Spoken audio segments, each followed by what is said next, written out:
بسم اللہ الرحمن الرحیم الحمد للہ والصلاة والسلام علی رسول اللہ.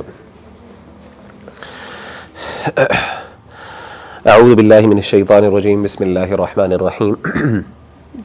الحمد للہ وحدہ والصلاة والسلام علی من لا نبی بعدہ وبعد. آج کے سیشن میں انشاءاللہ تو کہ میں نے جیسے عرض کی کہ طبیعت میری اتنی ٹھیک نہیں ہے، تو انشاءاللہ تھوڑا سا مختصر سا بات کریں گے انشاءاللہ.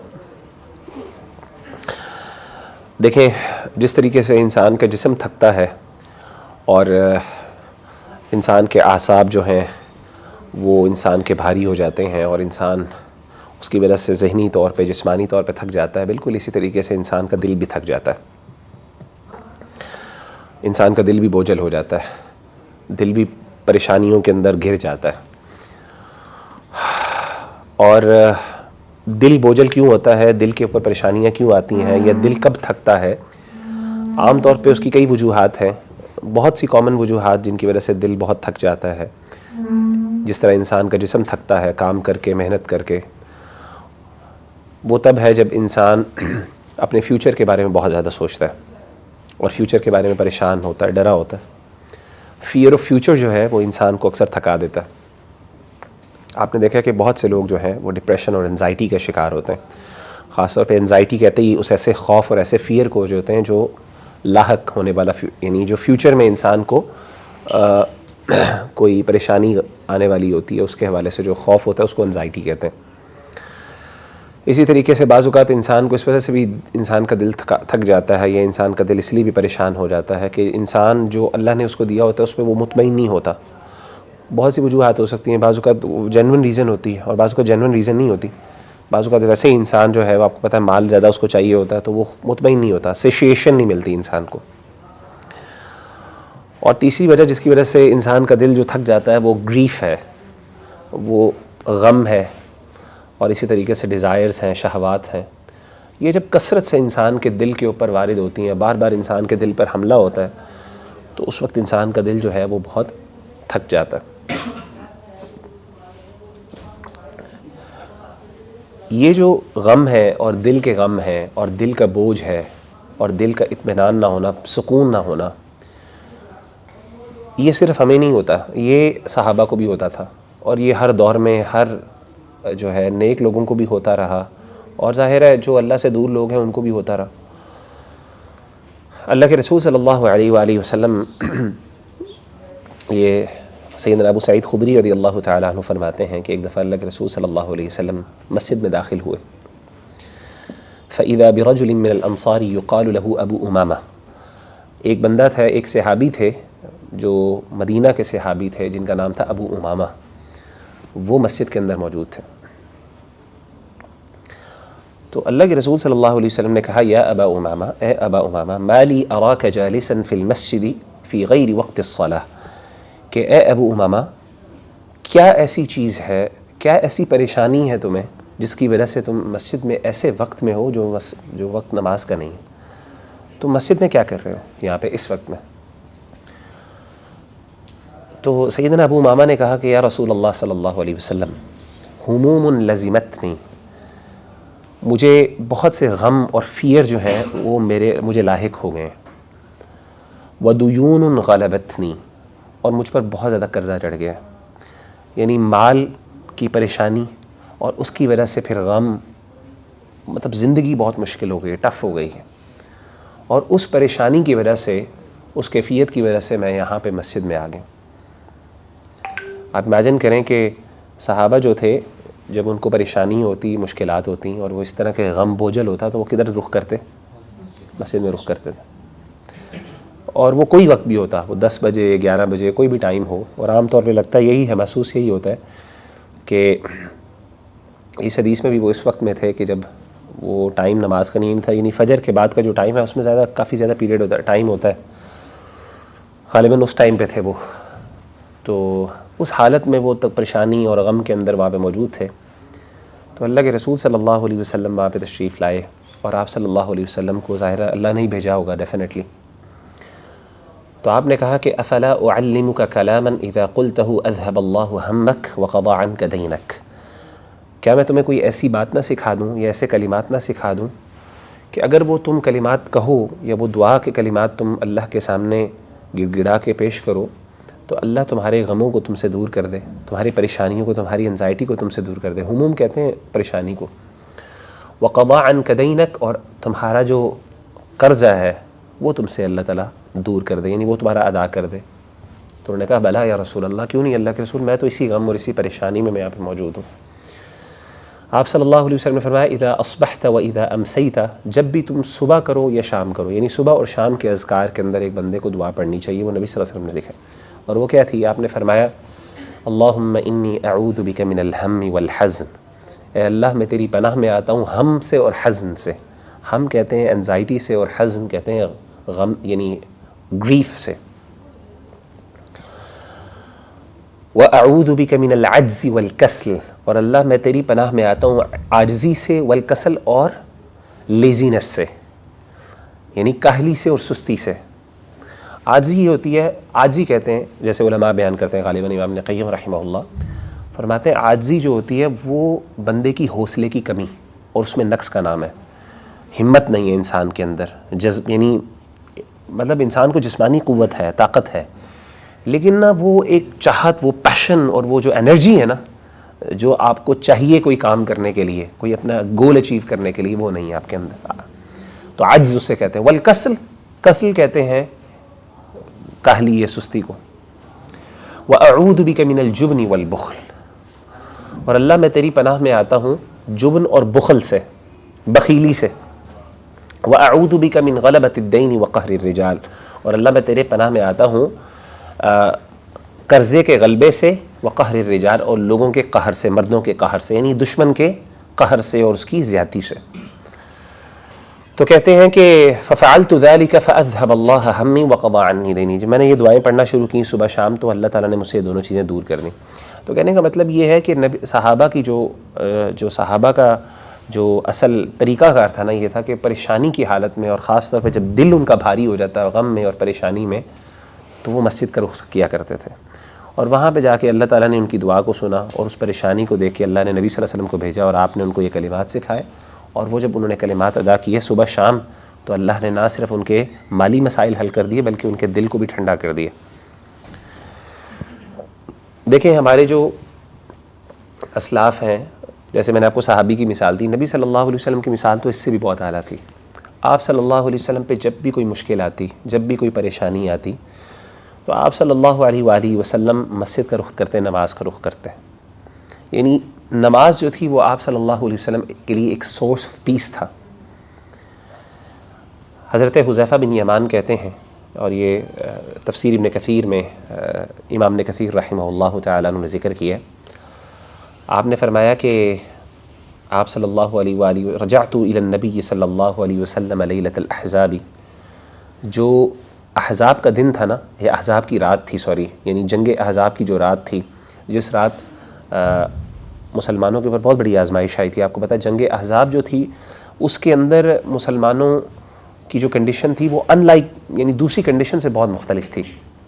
مسلمان کبھی بھی اتنے ڈرے ہوئے نہیں تھے، جیسے کہ قرآن مجید میں باقاعدہ اللہ تعالیٰ فرماتے ہیں وَبَلَغَتِ الْقُلُوبُ الْحَنَاجِرَ وَتَظُنُّونَ بِاللَّهِ الظُّنُونَ، کہتے ہیں کہ حالت یہ ہو گئی تھی کہ باقاعدہ جو ڈر کی وجہ سے ان کے جو کلیجہ ان کا منہ میں آ رہا تھا، وَتَظُنُّونَ بِاللَّهِ الظُّنُونَ، اور فرماتے ہیں کہ ایسے کہ اللہ پر لوگوں نے عجیب عجیب گمان کرنا شروع کر دیے تھے، یعنی مسلمانوں نے اللہ کے پر عجیب عجیب گمان کر دیے کہ پتہ نہیں اللہ نے ہمارے ساتھ کیا کیا، ہم سے تو بہت وعدے کیے گئے تھے، ہم تو سمجھ رہے تھے کہ ہمارے لیے تو کیسر و کسریٰ کے بادشاہ ہوں گے اور ان کے تخت ہوں گے ہمارے لیے، اور ہم تو ان کے محلات کو جو ہے وہ وہ کریں گے، تو یہ تو ہم مرنے والے ہیں بالکل۔ سامنے بھی دشمن کھڑا، پیچھے سے بھی حملہ ہو گیا، آپ کو پتہ سامنے تو بہت بڑے لشکر، تمام عرب کے جو سارے لشکر تھے وہ اکٹھے ہو گئے آگے آپ کے خلاف، گروہ بن کے آگے نا سارے قبیلے، اور پیچھے سے پتہ چلا حملہ ہو گیا۔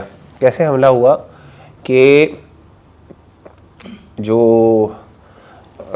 ان کی خواتین تھیں اور بچے تھے ان کے اوپر بنو قریظہ نے حملہ کر دیا، یہودی قبیلہ تھا جن کے ساتھ ان کا معاہدہ تھا، انہوں نے حملہ کر دیا ان کے اوپر۔ اب مسلمانوں کے سمجھ نہیں آ رہی تھی کہ آگے جائیں یا پیچھے جائیں، پیچھے بیوی بچے ہیں اور آگے اگر چھوڑتے ہیں تو دشمن نے آگے سے حملہ کر دینا، تو مسلمان بالکل دو چکیوں کے درمیان پس گئے تھے ایک قسم کے۔ تو اس وقت اتنی بری حالت تھی کہ باقاعدہ ایسا قرآن کہتا ہے کہ وہ بلغت القلوب الحناجر، ایسے لگتا تھا جیسے دل جو ہے وہ باقاعدہ گلے تک پہنچ گئے، ڈر کی وجہ سے دھڑک دھڑک کے بعض کا لگتا ہے انسان کا دل منہ سے باہر آنے لگا۔ تو آپ نے فرمایا کہ حضرت حذیفہ بن یمان کہتے ہیں کہ رجعت الی النبی صلی اللہ علیہ وسلم لیلۃ الاحزاب، میں اللہ کے رسول صلی اللہ علیہ وسلم کو احزاب کی رات کو میں آپ کے پاس آیا، پہنچا، آپ کی طرف لوٹا، وہو مشتمل فی شملۃ، آپ نے اپنے آپ کو ایک چادر کے اندر لپیٹا ہوا تھا، ٹھنڈ تھی بہت زیادہ، تو رات کو آپ نے اپنے آپ کو ٹھنڈی سردی کے اندر لپیٹا ہوا تھا چادر میں، اور آپ کیا کر رہے تھے؟ یصلی، آپ نماز پڑھ رہے تھے۔ اور آپ نے فرمایا وَكَانَ إِذَا جَزَبَهُ أَمْرٌ صَلَّى، کہتے ہیں جب بھی آپ پر کوئی بہت مشکل آتی تو آپ نماز کے لیے کھڑے ہو جاتے۔ آپ امیجن کریں کہ جنگ ہے، سامنے دشمن ہے، پیچھے حملہ ہو چکا ہے، اس وقت بندہ کیا کرتا ہے؟ مطلب بندہ لیسٹ اس ٹائم یہ سوچے گا کہ میں جا کے نماز پڑھوں، ایسا ہے کہ نہیں ہے؟ شریعت بھی رخصت دے دیتی ہے کہ ایسے حالات کے اندر آپ جو ہے وہ نماز کو آگے پیچھے بھی کیا جا سکتا ہے، یعنی تھوڑا سا ڈیلے کیا جا سکتا ہے، لیکن اللہ کے رسول صلی اللہ علیہ وسلم نے ہمیں لیسن یہ دیا کہ اس وقت کے بھی، اس حالت میں، اس کنڈیشن کے اندر بھی آپ صلی اللہ، کیونکہ اصل میں وہی وقت تھا جب آپ کو سب سے زیادہ نماز کی ضرورت تھی۔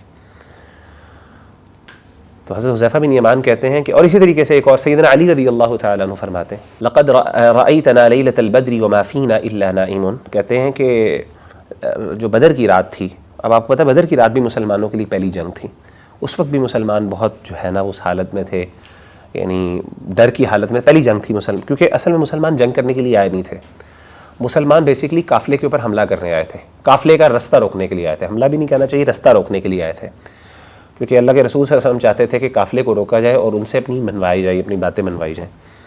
ہوا یہ کہ آپ صلی اللہ علیہ وسلم جب اللہ تعالیٰ نے ایسا کیا کہ وہ قافلہ بچ گیا اور لشکر آ گیا مکہ سے، اور اس نے آ کے لڑائی آمنا سامنا ہو گیا، اب مسلمانوں کے پاس، اب مسلمان تھے بھی بہت تھوڑے، اور حدیث میں آتا ہے کہ اللہ کے رسول صلی اللہ علیہ وسلم نے ہر ایک کو لازم بھی نہیں کیا تھا کہ ہر بندہ نکلے، کیونکہ لڑائی کے لیے کوئی آیا نہیں تھا، نہ کسی نے کوئی پراپر اسلحہ رکھا تھا، صرف ایک گروپ تھا جو اکٹھا آیا تھا نکل کے مردوں کا، جن کا کام یہ تھا کہ ہم نے قافلے کو روک لینا۔ اب ہوا یہ کہ اس حالت کے اندر آ گئے، ایک دم 1000 کا لشکر آ گیا، اب مسلمان واپس بھی نہیں جا سکتے کہ جا کے تیاری کر کے واپس آ رہے ہیں، لشکر سامنے کھڑا ہوا، تو ایسی حالت میں آپ کے پاس، کسی کے پاس وہ جناب کوئی ڈنڈے ہیں، سوٹے ہیں، اس طرح کی چیزیں ہیں، کوئی ایسا سچ اسلحہ بھی نہیں ہے کوئی مضبوط، تو اس حالت کے اندر سیدنا علی کہتے ہیں کہ میں نے نا اللہ کے رسول صلی اللہ علیہ وسلم کو دیکھا رات کی، بدر کی رات کو، کہتے ہیں نحن نائم، سارے سو رہے تھے، غیر رسول اللہ صلی اللہ علیہ وسلم، اللہ کے رسول صلی اللہ علیہ وسلم کے علاوہ سارے سو رہے تھے، اور کہتے ہیں یصلی ویدعو حتی اصبح، پوری رات آپ نماز پڑھتے رہے اور آپ دعا کرتے رہے یہاں تک کہ صبح ہو گئی، یعنی سارے صحابہ آرام کر رہے ہیں، اور ظاہر آرام کرنا تھا، صبح لڑائی کرنی تھی، اتنا آپ کو ریسٹ کرنا تھا، اور نبی صلی اللہ علیہ وسلم کیا تھے اس وقت پریشان، اس حالت کے اندر ظاہر آپ پر ایک بہت بڑی ذمہ داری تھی، آپ سردار تھے، آپ بیسیکلی یعنی اس پورے مسلمانوں کے اس ٹائم جو لشکر تھا اس کے آپ سربراہ تھے، تو آپ اس حالت کے اندر آپ کی جو ہے نا وہ یعنی پوری رات جو ہے دعاؤں کے اندر اور نماز کے اندر گزر گئی۔ تو آپ دیکھیں کہ نبی صلی اللہ علیہ وسلم، یہ ایک روحانی، یہ دل جب بھاری ہو، پریشان ہو، انسان جو ہے وہ انسان سے جو ہے نا وہ یعنی انزائٹی نہ جا رہی ہو، اس طرح کے حالت میں ہو، انسان کو سمجھ نہ آ رہی، انسان کو نا بازو کا نکالنے کی ضرورت پڑتی ہے، کہاں پہ نکالنے، کوئی جگہ بھی نہیں مل رہی ہوتی، غصہ بھی نہیں نکال سکتے کسی، تو یہ ایک وینٹنگ کا طریقہ جو ہمارے دین نے ہمیں سکھایا وہ نماز کی صورت میں تھا۔ اسی طریقے سے آپ دیکھیں کہ ایون آپ کو میں بتاؤں کہ یہ تو ہے دلی، یعنی آپ سمجھ رہے ہیں جس سے نا اسپریچول ایک آپ کے اوپر آپ کو ایک اسٹرینتھ ملتی ہے، ایون آپ کو جسمانی اسٹرینتھ نماز سے ملتی۔ حضرت ابو ہریرہ رضی اللہ تعالیٰ عنہ، آپ پتہ ہے حضرت ابو ہریرہ جو ہے نا کافی غریب تھے، یہ بعد میں جب دین کی طرف آئے، یہ بالکل اسلام کے آخری دور میں مسلمان ہوئے تھے، اسلام سے مراد یہ کہ نبی صلی اللہ علیہ وسلم دنیا سے رخصت ہونے سے کچھ دیر پہلے آپ مسلمان ہوئے تھے، آپ نے جتنی بھی احادیث ہیں وہ دوسرے صحابہ سے زیادہ تر سنی ہیں آپ نے، تو حضرت ابو ہریرہ رضی اللہ تعالیٰ عنہ نے اپنے آپ کو ڈیڈیکیٹ کیا ہوا تھا نالج کے لیے، علم کے لیے، تو آپ کے پاس کوئی کمانے شمانے کا کوئی ذریعہ نہیں تھا، تو آپ اکثر بھوکے رہتے تھے، کھانے کے لیے نہیں ہوتا تھا کچھ، صحابہ کچھ دے دیتے تھے تو آپ کھا لیتے تھے۔ تو حضرت ابو ہریرہ رضی اللہ تعالیٰ عنہ کے بارے میں آتا ہے کہ انہ مر بابی ہریرہ وہو منبطح علی بطنہ، کہ اللہ کے رسول صلی اللہ علیہ وسلم سیدنا ابو ہریرہ رضی اللہ تعالیٰ عنہ کے پاس سے گزرے تو آپ پیٹ کے بل لیٹے ہوئے تھے، پیٹ کے بل الٹے لیٹے ہوئے تھے، تو آپ نے دیکھا اور آپ نے کہا اشکم درد، کیا تمہیں درد ہو رہی ہے؟ کیا تمہیں درد کی شکایت ہے، یعنی ایوجعک بطنک او بطنک، کیا تمہارا پیٹ جو ہے وہ تکلیف میں ہے؟ تو انہوں نے کہا نعم، مجھے پیٹ میں درد ہو رہی ہے۔ کس وجہ سے؟ کھانے کے لیے نہیں ہے کچھ، تو کمزوری ہوتی ہے نا، تو انسان کے پیٹ میں درد ہوتی ہے، تو الٹے لیٹے ہوئے تھے تاکہ وہ درد کم ہو جائے۔ تو آپ صلی اللہ علیہ وسلم نے کیا کہا؟ آپ نے کہا قم فصلی فإن الصلاۃ شفاء، کھڑے ہو جاؤ، نماز پڑھو، نماز کے اندر تمہیں شفا ملے گی۔ تو آپ دیکھیں کہ نبی صلی اللہ علیہ وآلہ وسلم اور صحابہ کا ذریعہ، اور یہ بڑی مشہور حدیث آپ نے بھی سنی ہے کہ آپ صلی اللہ علیہ وسلم جو ہے وہ جب بھی پریشان ہوتے تو کہتے یا بلال اقیم الصلاۃ، اے بلال کھڑے ہو، اقامت کرو نماز کے لیے، ارحنا بہا، ہمیں اس سے راحت پہنچاؤ۔ تو بیسیکلی ہم نماز کو جو ہے وہ، ہم نماز کو سمجھتے ہیں کہ ایک جو ہے نا، ہم نماز کو ایک برڈن سمجھتے ہیں، حالانکہ اگر آپ یہ ساری احادیث دیکھیں اور یہ ساری جو میں آپ کے سامنے چیزیں بیان کر رہا ہوں، اس سے پتہ چل رہا ہے کہ نماز ہمیں راحت پہنچانے کا ذریعہ ہے۔ بیسیکلی برڈن کو دور کرنے کے لیے نماز پڑھی جاتی ہے، ہمارے لیے نماز الٹا ہے۔ آپ مجھے خود بتائیں کہ نماز کتنا مشکل ہے پڑھنا ہمارے لیے، فجر کی، ظہر، عصر کی نماز پڑھنی ہو تو کتنا مشکل لگتا ہے ہمیں، وہ ہمارے اوپر بہت بڑا بوجھ ہے۔ تو ایکچولی کچھ نہ کچھ جگہ ہے جہاں پہ کچھ نہ کچھ وہ پوائنٹ ہے جو ہم مس کر رہے ہیں، جس کی وجہ سے نماز ہمیں وہ فائدہ نہیں دے رہی جو نبی صلی اللہ علیہ وسلم کو دیتی تھی۔ یعنی آپ نماز میں کھڑے ہوتے تھے، آپ کے مسئلے حل ہو جاتے تھے، آپ کی دردیں دور ہو جاتی تھیں، آپ کی دل ہلکا ہو جاتا تھا، تھکاوٹ دور ہو جاتی تھی۔ تو ہمارے لیے معاملہ الٹا ہو رہا ہے۔ تو کہاں پہ وہ پوائنٹ ہے، کیا وہ جگہ ہے؟ ہم بھی نماز پڑھ رہے ہیں، ہماری اور ان کی نماز میں کیا فرق ہے بنیادی طور پہ؟ یہ ایک اہم سوال ہے۔ دیکھیں ہماری اور بنیادی طور پہ جو فرق ہے نا، وہ یہ ہے بیسیکلی، وہ خشوع اور خضوع کا ہے۔ خشوع اور خضوع جو ہے نا، یہ اگر نماز کے اندر نہیں ہے، وہ عاجزی اور انکساری، یعنی وہ دل کے ساتھ نماز جب تک آپ نہیں پڑھیں گے نا، آپ جتنی مرضی نمازیں پڑھ لیں، آپ کے اوپر اثر نہیں ہوتا، آپ کے دل کے اوپر کوئی اثر نہیں ہوگا۔ اور خشوع کسے کہتے ہیں؟ اس کی تعریف کرتے ہیں امام ابن رجب الحنبلی رحمہ اللہ تعالی عنہ، فرماتے ہیں، وہ کہتے ہیں خشوع یہ ہے اصل الخشوع لین القلب ورقتہ وسکونہ وخضوعہ وانکسارہ وحرقتہ۔ آپ فرماتے ہیں کہ خشوع اور خضوع کی جو بنیاد ہے، جزاک اللہ خیر، خشوع اور خضوع کی جو بنیاد ہے وہ کیا ہے؟ دل کی نرمی، اس کا سکون، اس کی عاجزی اور اس کی انکساری۔ یعنی جتنا آپ کا دل عاجز اور انکساری کے ساتھ اللہ کے سامنے پیش ہوگا نا، اتنی ہی نماز کا اثر آپ کے اوپر ہوگا۔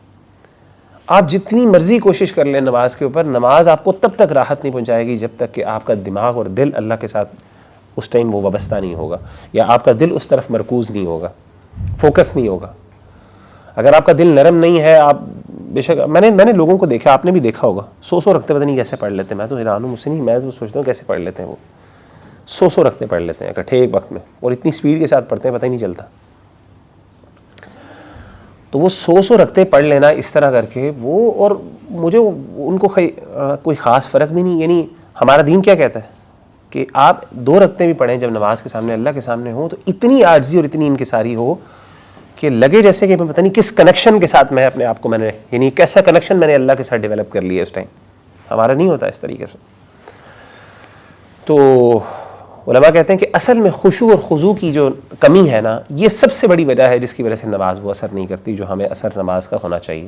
اور قرآن مجید کے اندر اللہ تعالیٰ قد افلح المومنون، اللہ تعالیٰ کہتے ہیں کامیاب ہو گئے مومن، الذین هم فی صلاتہم خاشعون، جو اپنی نمازوں میں خشوع اور خضوع ہوتے ہیں۔ خالی نماز پڑھنا کافی نہیں ہوتا، الذین هم فی صلاتہم خاشعون، جو اپنی نماز کے اندر خشوع اور خضوع کرنے والے۔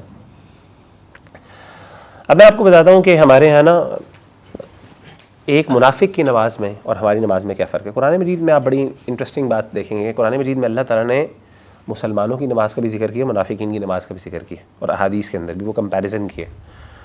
اور سبحان اللہ، اگر آپ وہ کمپیریزن، وہ آپ منافقین کی نماز کا اگر آپ سن لینا تو آپ حیران ہوں گے، آپ کو لگے گا جیسے اللہ ہماری نماز کے بارے میں بات کر رہے ہیں، اور پھر ہم کہتے ہیں جی نماز ہمیں اثر نہیں کرتی، نماز ہمیں مشکل کیوں لگتی ہے۔ ذرا سنیں، سورۃ النساء کے اندر اللہ فرماتے ہیں ان المنافقین یخادعون اللہ وہو خادعہم، بے شک منافق وہ اللہ کو دھوکہ دیتے ہیں اور اللہ ان کو دھوکہ دیتے ہیں۔ وَإِذَا قَامُوا إِلَى الصَّلَاةِ، جب وہ نماز کے لیے کھڑے ہوتے ہیں، قاموا کسالى، ان کی پہلی نماز کے اندر جو ان کی نماز کی کوالٹی ہے، کیریکٹرسٹک یہ ہے کہ وہ سستی کے ساتھ کھڑے ہوتے ہیں، لٹک کے کھڑے ہوتے ہیں، یعنی ایسے بس جیسے کہتے ہیں نا ایک دفعہ بوجھ اور جیسے ایک مشکل کام کر رہے ہیں۔ دوسری چیز یراؤون الناس، لوگوں کو دکھاوا کرتے ہیں، لوگوں کو دکھاتے ہیں۔ اور تیسری چیز ولا یذکرون اللہ الا قلیلا، اور نماز میں اللہ کا ذکر بہت کم کرتے ہیں۔ سستی اور کاہلی کے ساتھ نماز پڑھنا، دکھاوے کی نماز پڑھنا، اور تیسری چیز کیا ہے؟ بہت کم اللہ کا ذکر کرنا۔ یہ 3 خصلتیں ہیں منافق کی نماز کی جو قرآن مجید میں اللہ نے بیان کی۔ اچھا ذرا امام ابن کثیر فرماتے ہیں، ذرا سنیے گا۔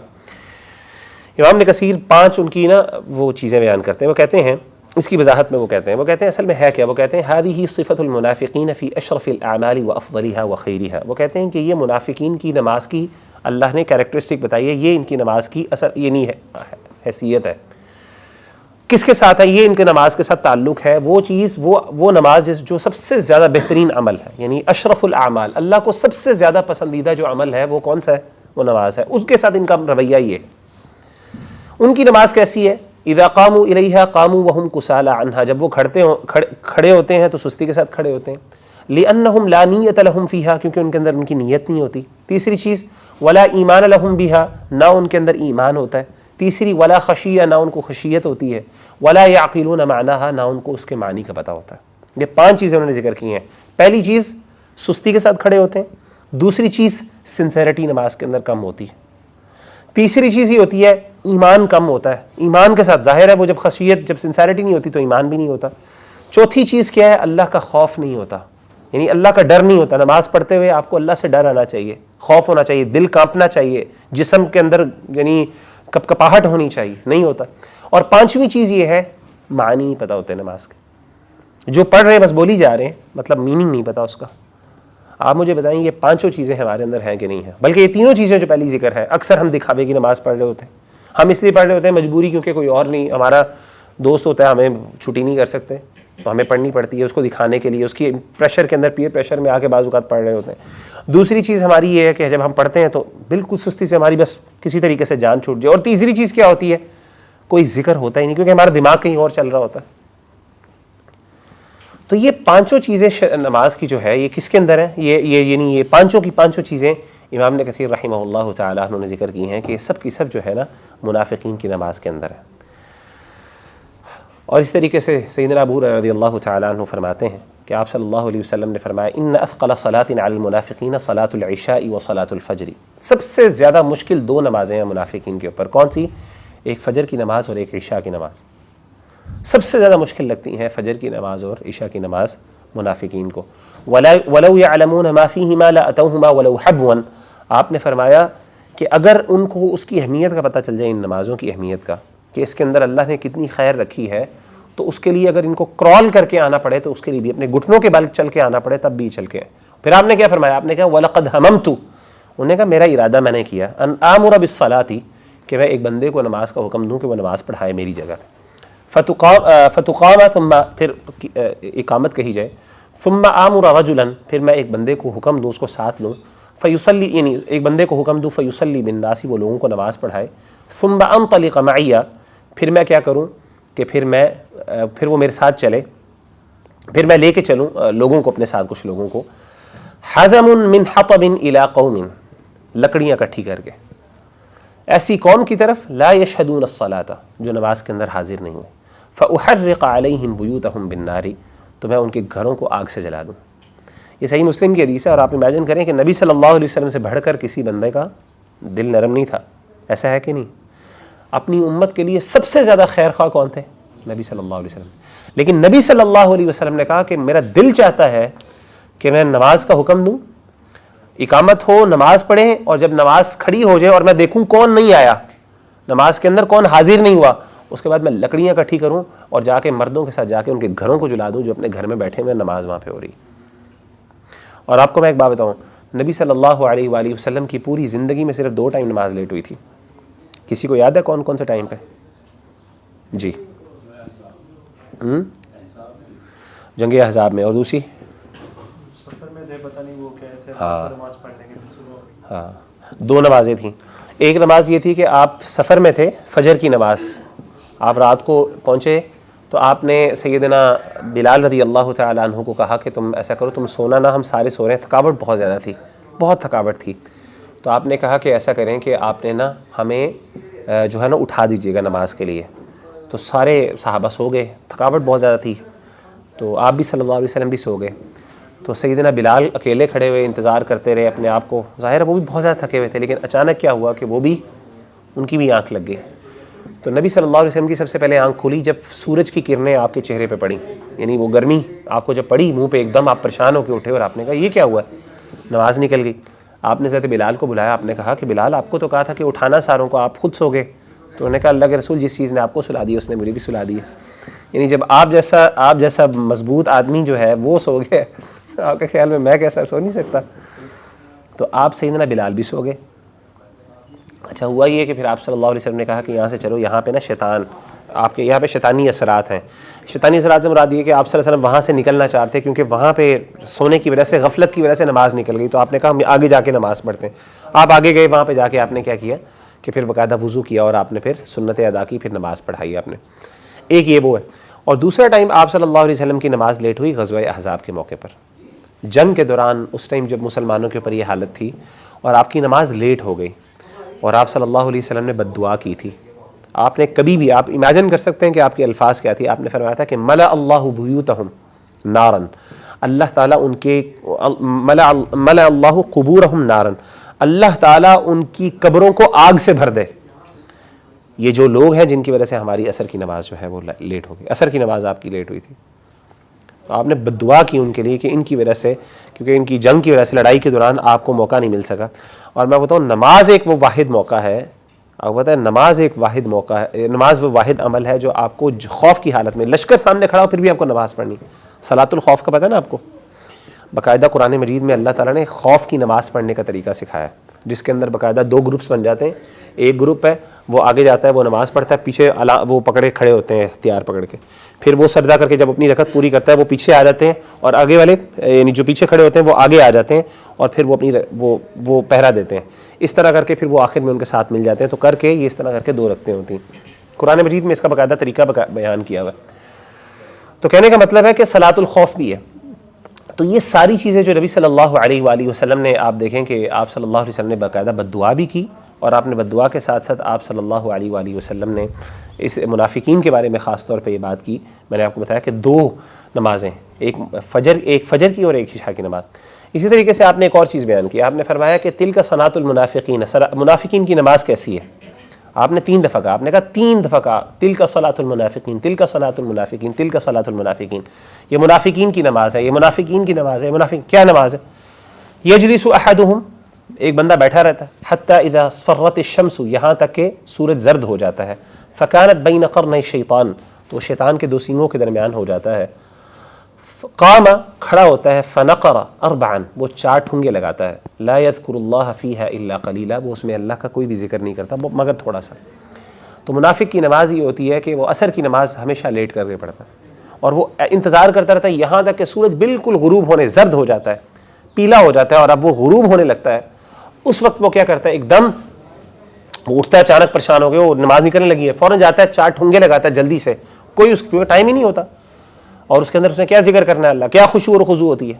آپ نے فرمایا 3 دفعہ یہ منافقین کی نماز ہے، یہ منافقین کی نماز ہے، یہ منافقین کی نماز. اور آپ دیکھیں کہ یہ جو سورہ ماعون کے اندر اللہ فرماتے ہیں الذین هم فی صلاتہم الذین هم عن صلاتہم ساہون وویل للمصلین. ویل ہے، تباہی ہے نماز پڑھنے والوں کے لیے. یہ وہ نہیں ہے جو بے نماز ہے، بے نمازوں والا تو معاملہ ہی الگ ہے. جو بے نماز ہے اس کے بارے میں تو میجورٹی علماء کی رائے یہ ہے کہ یہ کافر ہے. آپ کو پتہ ہے کہ نہیں کہ میجورٹی سکولز آف تھاٹ کے جو بڑے بڑے ائمہ ہیں ان کی رائے یہ ہے کہ وہ کافر ہے بندہ جو نماز جان بوجھ کے چھوڑتا ہے. اس کا اسلام، وہ کہتے ہیں باقاعدہ نیا کلمہ پڑھے، یہاں تک کہتے ہیں وہ. اور کئی ائمہ کی رائے یہ ہے کہ اس کو وہی سزا ملے گی جو مرتد کو سزا ملتی ہے، تو اس کی سزا قتل ہے. یعنی نماز چھوڑنا تو دور کی بات ہے، وہ ہے ہی تصور نہیں تھا. یہ کن کے لیے ہے؟ المصلین، جو نماز پڑھنے والے. الذین هم عن صلاتہم، جو اپنی نماز کے بارے میں غفلت کا شکار.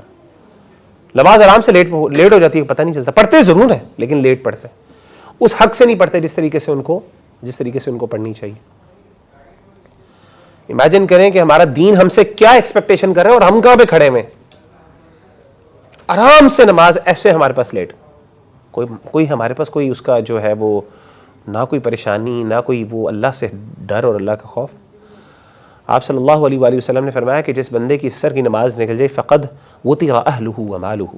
آپ نے فرمایا جس بندے کی عصر کی نماز ضائع ہو گئی نا، ایسا اس کا مال بھی سب تباہ ہو گیا اور اس کا اہل و عیال سب تباہ ہو گئے. ایسا ہے کہ جیسے امیجن کرے, اللہ نہ کرے, ایک بندہ اپنے گھر میں آیا, دیکھے میرا گھر تباہ ہو گیا, میری ساری سیونگز پراپرٹی سب کچھ ضائع ہو گئی اور میری پوری فیملی بھی ختم ہو گئی. اللہ کے رسول نے کہا جس کی عصر کی نماز جان بوجھ کے رہ گئی اس کی حالت یہ. تو ہم کس جگہ پہ کھڑے ہیں, ہم نے کہاں پہ جانا تھا اور کہاں تک پہنچے ہیں. سبحان اللہ, ہمیں تو اس کا ہمیں تو وہم و گمان بھی نہیں ہے. تو ہماری جو میں آپ کو بتاؤں وہ جو لیول ہے نا جہاں پہ نماز پھر آپ کو کمفرٹ دیتی ہے, نماز آپ کے لیے ایک سکون کا باعث بنتی ہے, وہ تو لیول ہی کوئی اور ہے سر. ہم تو اللہ معاف کرے بیر منیمم پہ بھی نہیں, ہم تو اس سے بھی نیچے کھڑے ہوئے ہیں. اللہ معاف کرے, آرام سے نماز نکل جاتی ہے اور ہمارے پاس ہزاروں جسٹیفیکیشنز ہوتی ہیں نماز کو ڈیلے کرنے کی. ہمارا ہر کام ٹائم پہ ہوتا ہے. میرے پاس ایک بھائی آیا,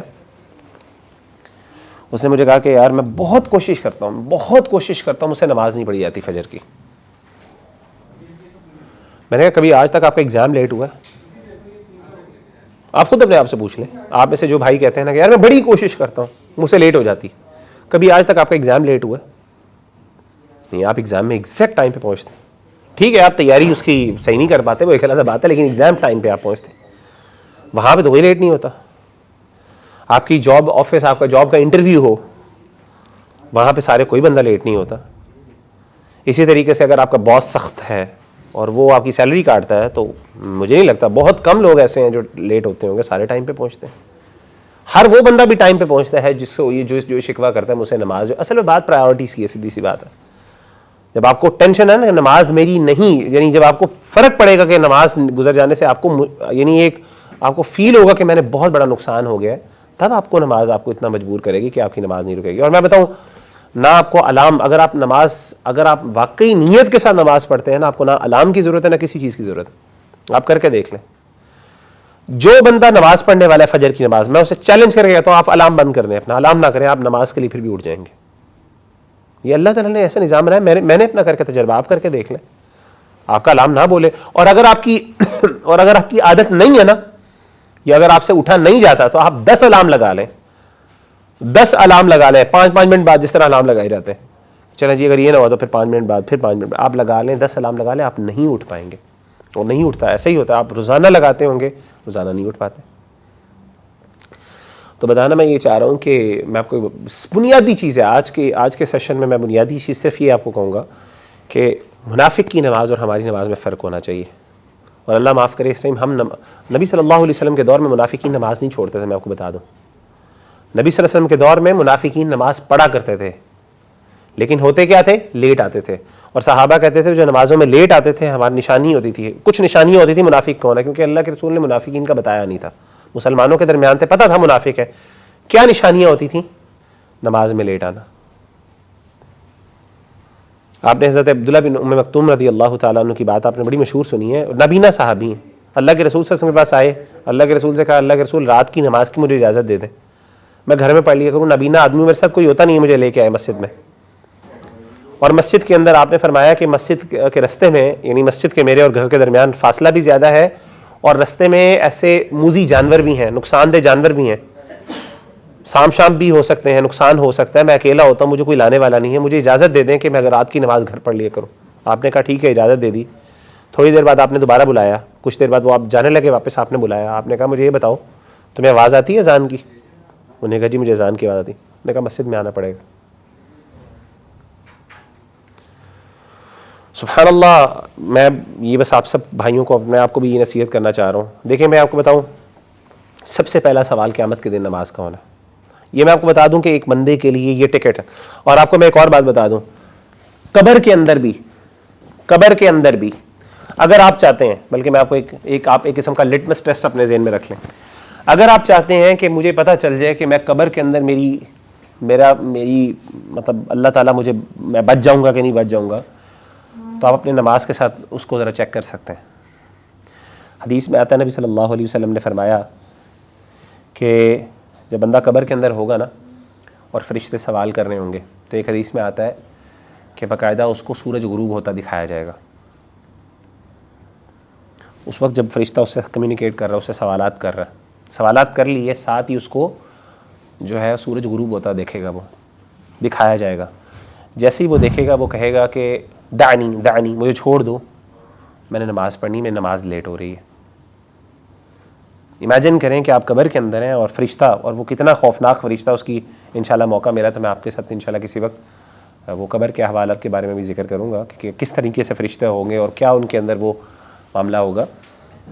تو جب وہ دیکھیں گے، آپ اس حالت کے اندر اپنے آپ کو امیجن کریں، بندہ اتنی ٹف کنڈیشن میں ہو اور اس وقت انسان کو نماز کی اتنی فکر ہو کہ انسان سب کچھ چھوڑے اور وہ پرواہ ہی نہ کرے کہ کون بندہ، میں کس کا، کون میرا انٹرویو کر رہا ہے، کون مجھ سے سوالات کر رہا ہے، اور وہ کہے مجھے چھوڑ دو، میں نماز پڑھنی ہے جا کے. اگر تو آپ کو دنیا کے اندر اتنی نماز کی فکر ہے نا کہ آپ کا کوئی بھی کام ہو رہا ہو، اچانک آپ کو پتا چلے کہ میری نماز لیٹ ہو رہی ہے، اور آپ کو آپ کے نزدیک سب سے امپورٹنٹ وہ چیز ہو جائے، آپ کا چاہے باس ہے، چاہے آپ کا کچھ بھی ہو، اگر آپ کو وہ چیز سیکنڈری ہو جاتی ہے اور اتنی امپورٹنٹ ہو سکتی ہے، اتنی امپورٹنٹ آپ کے لیے نماز ہو جاتی ہے کہ آپ کہتے ہیں میں جا کے نماز کو پہلے پڑھوں، تو ہاں آپ کہہ سکتے ہیں کہ انشاءاللہ جنت، یعنی قبر کے اندر بھی، کیونکہ دیکھیں آپ کا جو رویہ نماز کے ساتھ ادھر ہے نا، قبر کے اندر جا کے کوئی ایکسیپشنل رویہ نہیں ہونا. یہ نہ سمجھیں کہ میں وہاں پہ جا کے بالکل سیٹ ہو جاؤں گا، وہاں پہ میں بڑا نمازی بن جاؤں گا، یہاں پہ میں بالکل نمازی نہ پڑھوں، یہاں پہ مجھے سوالات آتے ہیں تو نہیں، جو ایگزیکٹلی آپ کا یہاں پہ معاملات ہیں دنیا، وہاں پہ بھی قبر کے اندر معاملات بھی ہیں. تو یہ ایک ٹیسٹ اپنے لیے. میں اپنے آپ کو بہت ڈراتا ہوں، مجھے بڑا ڈر لگتا ہے اس طرح سوچ کے، اور مجھے آتا ہے کہ اللہ نہ کرے اگر میرے ساتھ ایسا معاملہ ہو جائے، کیا میرے لیے نماز اتنی امپورٹنٹ ہے کہ میں اتنے بڑے، یعنی امیجن کریں آپ انٹرویو کے اندر بیٹھے ہیں، باس کا آپ کے سامنے بیٹھا ہوا ہے، اور اچانک نماز لیٹ ہوتی ہے اور آپ اسے کہتے ہیں sir sorry I have to go for the prayer, نماز لیٹ ہو رہی ہے، اینڈ یو ڈونٹ کیئر کہ وہ آپ کی جاب جاتی ہے کہ نہیں جاتی. اور وہاں پہ وہ بندہ کس چیز کا انٹرویو لے رہا ہے آپ سے، وہ آپ سے سوالات کر رہا ہے کہ ہمیشہ ہمیشہ کی زندگی کے لیے آپ کے ساتھ کیا ہونے والا ہے، اس کے سوالات کر رہا ہے آپ سے، اور آپ اسے چھوڑ کے کہتے ہیں کہ یار میں نماز پڑھ، دانی مجھے چھوڑ دو، میں نماز پڑھنی ہے جا کے.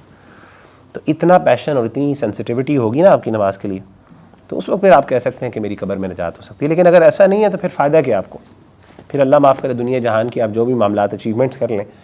نبی صلی اللہ علیہ وسلم نے فرمایا تھا کہ سب سے پہلا سوال جو ہے، ہم سب کو پتہ ہے حدیث کا، قیامت کے دن نماز کا ہوگا. اگر نماز کا ٹھیک ہو گیا جواب تو بڑا ٹھیک ہے، اگر آپ وہاں سے بچ کے نکل گئے تو پھر آگے بھی ہے. لیکن اگر وہاں پہ پھنس گئے، پہلے سوال میں پھنس گئے، تو پھر آگے تو بہت مشکل ہے. بنیادی ذمہ داری اگر آپ نے نہیں جا، بنیادی آپ سے ایکسپیکٹیشن وہ آپ نے پوری نہیں کی، تو پھر اگلی کیا ایکسپیکٹیشن پوری کی. تو اللہ تعالی ہم سب کو عمل کرنے کی توفیق عطا فرمائے. سبحانک اللہم و بحمدک، اشہد ان لا الہ الا انت، استغفرک و اتوب الیک.